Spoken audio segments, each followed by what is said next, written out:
नमस्कार दोस्तों, स्वागत है आपका डीप नॉलेज में। आज एक बहुत इंटरेस्टिंग और बहुत जेन्युइन क्वेश्चन पूछा है अनुज ने। कल की हम लोगों की क्लास चली थी बिज़नेस की, तो हमने बात की थी लीड अगेन के बारे में। किस तरह से जो बिज़नेस के लीडर्स होते हैं उनको लीड करना चाहिए और दूसरों को भी दिखाना चाहिए कैसे लीड करें। और उसमें कल हमने जो बात की थी वो कल्चर की बात की थी कि कैसे मुझे कृष्णमूर्ति फाउंडेशन जाकर बहुत अच्छा लगा, तो हम लोग यहाँ उस वैसे ही कल्चर बनाना चाहते हैं।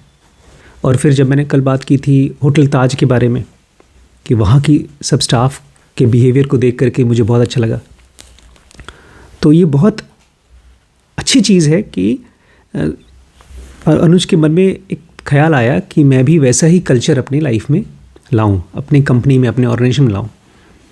तो इन्होंने एक डॉक्टर साहब को देखा, वो जा रहे थे, तो आपने नमस्ते किया था डॉक्टर साहब को?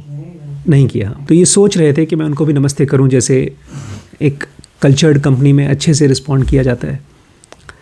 लेकिन वो भाव रुक गया, दब गया ना। तो इनका सवाल ये है, ऐसा क्यों होता है कि एक इंसान के लिए हमारे मन में भावना आती है रिस्पेक्ट की, आदर करने की, उसको हेल्प करने की, जो हमारा बॉस है या जिसको हम पसंद करते हैं, हमारा सीनियर है, लेकिन वही रिस्पेक्ट हम अभी दूसरे को क्यों नहीं दे पाए? जबकि हम जानते हैं, हमने क्लास में सुना समझा, फिर भी वो नहीं आया रिस्पेक्ट। तो उसकी वजह क्या है? आप लोगों के हिसाब से इसकी वजह क्या होगी कि जब आपको पता चल गया कि रिस्पेक्ट करना अच्छी चीज़ है और उससे हमारी संस्था ऑर्गेनाइजेशन मजबूत होगी, तो क्यों नहीं कर पाए? वैभव के हिसाब से शर्म,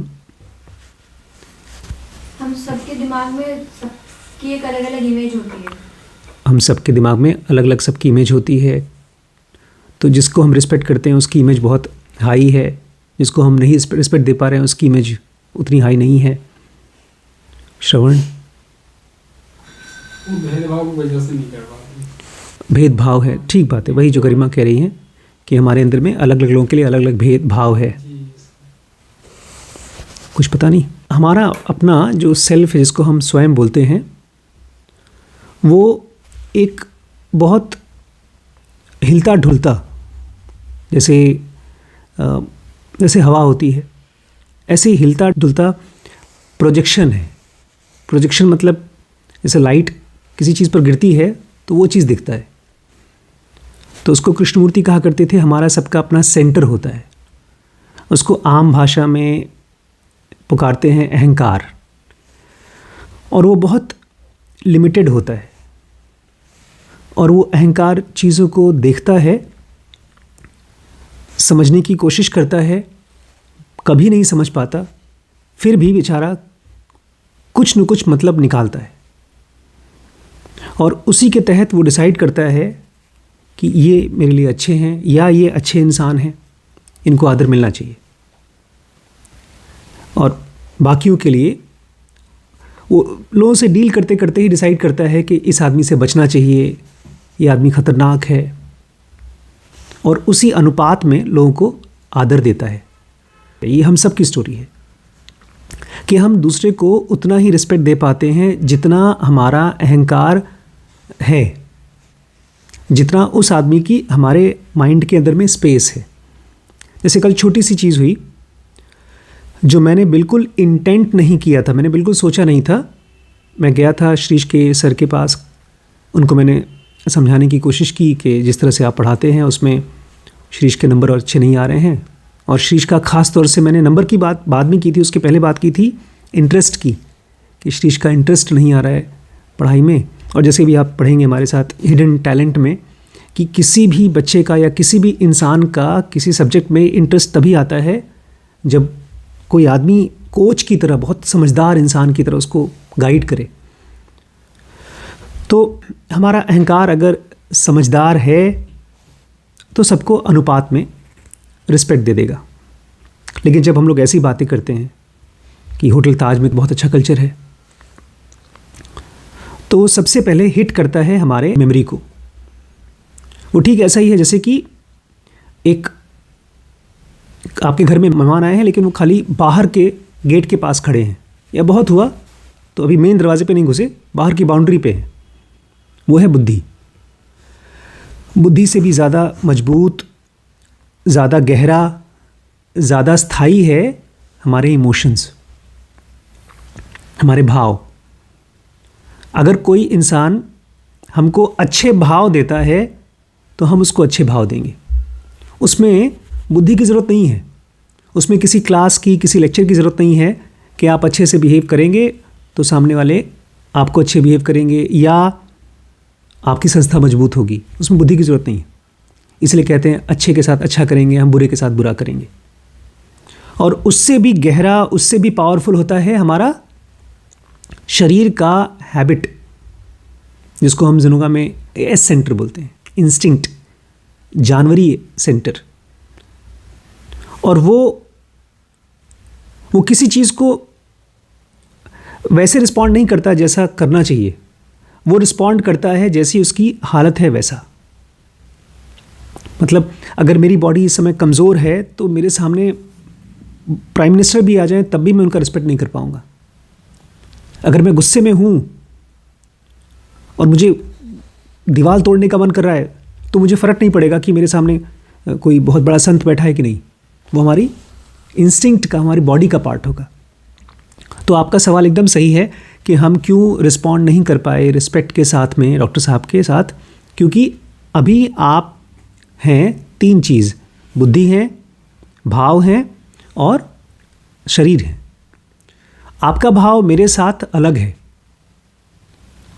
आज आपने सुबह सुबह फ़ोन कराया उसको, इलेक्ट्रिशियन को, आपने खुद जब बात की तो उसने कहा अभी आते हैं, टाल मटोल कर रहा था।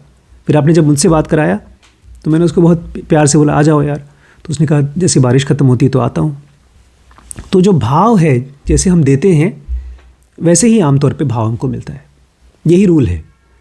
आप डॉक्टर साहब को वो रिस्पेक्ट नहीं दे पाए जैसा आप मुझे देते हैं, क्योंकि डॉक्टर साहब आपको वैसा रिस्पेक्ट नहीं देते या वैसा आदर नहीं देते। ये नेचुरल चीज़ है।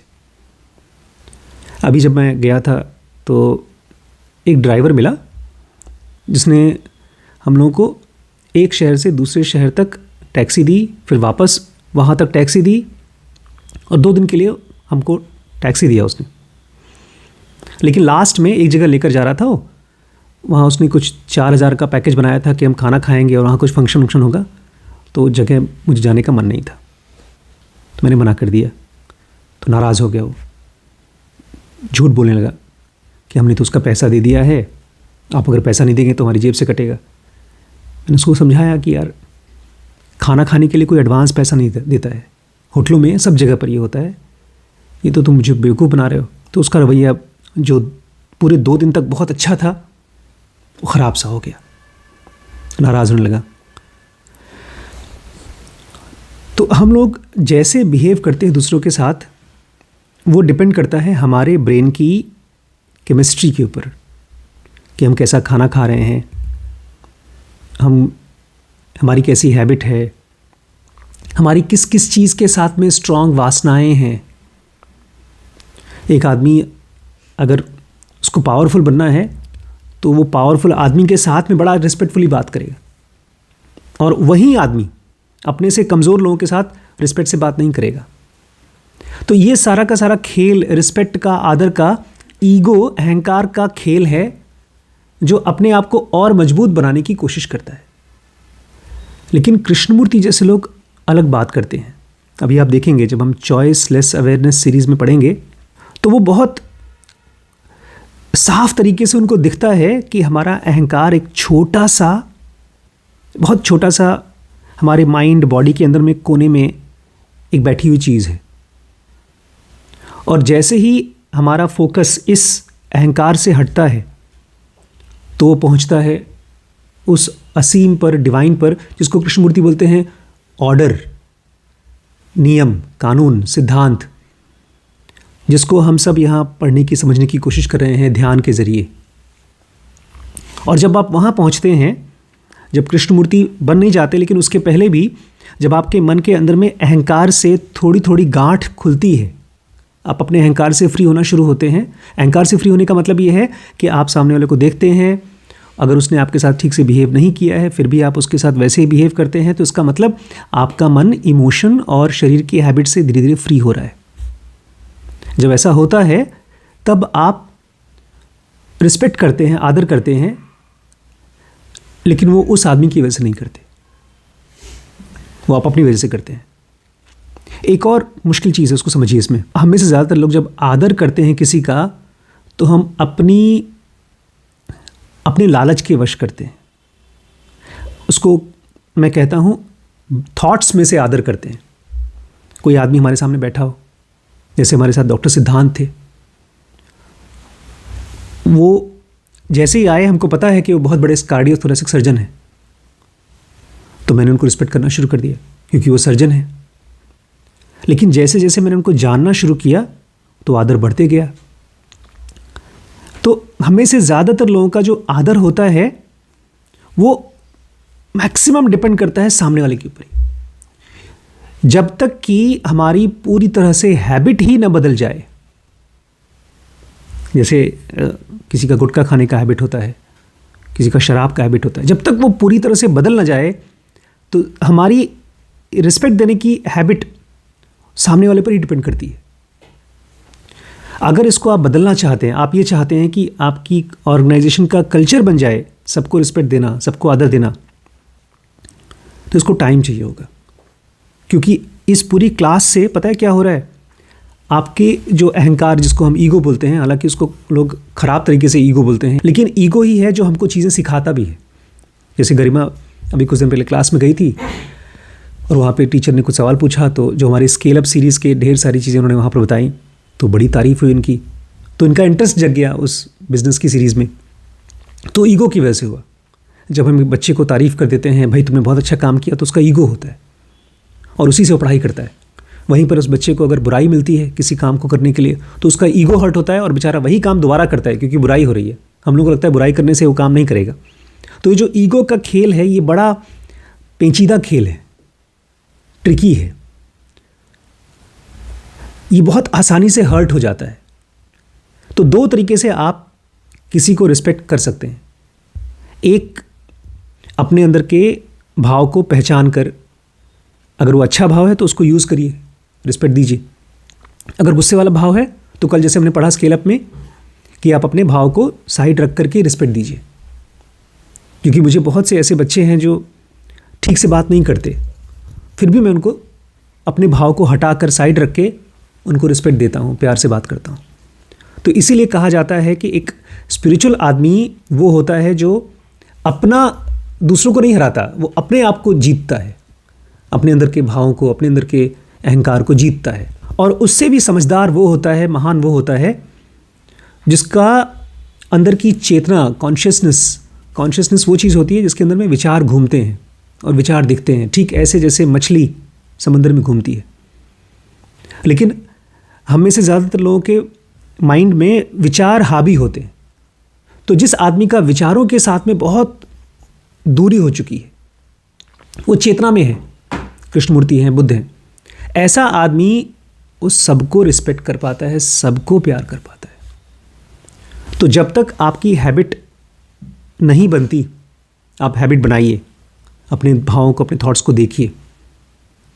और अगर आप वो रिस्पेक्ट नहीं दे पाते हैं जिसको आप देना चाहते हैं, कोई बात नहीं, फिर से कोशिश कर लें। ये हैबिट की बात है, कर करके आएगी। और इसी हैबिट में ही आपकी दूरी उन विचारों के साथ होती जाएगी जिनको आप नहीं जीना चाहते। अगर आपके मन में क्रोध है तो उनसे आप दूर होते जाएंगे। और जनों का बड़ी ख़ास बात बोलती है कि जब आप योग की साधना में जाते हैं तो सबसे पहले आप अपने विचारों को देखते हैं। वो सबसे पहला स्टेज है, अपने भावों को, अपने विचारों को देखते हैं। उसके बाद का स्टेज आता है कंट्रोल का। पहले देखना शुरू करते हैं लेकिन बह जाते हैं, जैसा आपके साथ हो रहा है। कंट्रोल में आपके विचार आते हैं और आप उसके साथ लड़ाई कर रहे हैं, नहीं मुझे रिस्पेक्ट करना है, या कहीं कहीं जहां आपको लगता है कि नहीं इस मोमेंट पर रिस्पेक्ट नहीं करना है, ये गलत चीज़ है, मुझे बोलना है, तो वो सेकंड स्टेज है जहां पर एक लड़ाई चल रही होती है अंदर अंदर। बहुत अच्छी चीज़ है, ये प्रोग्रेस है।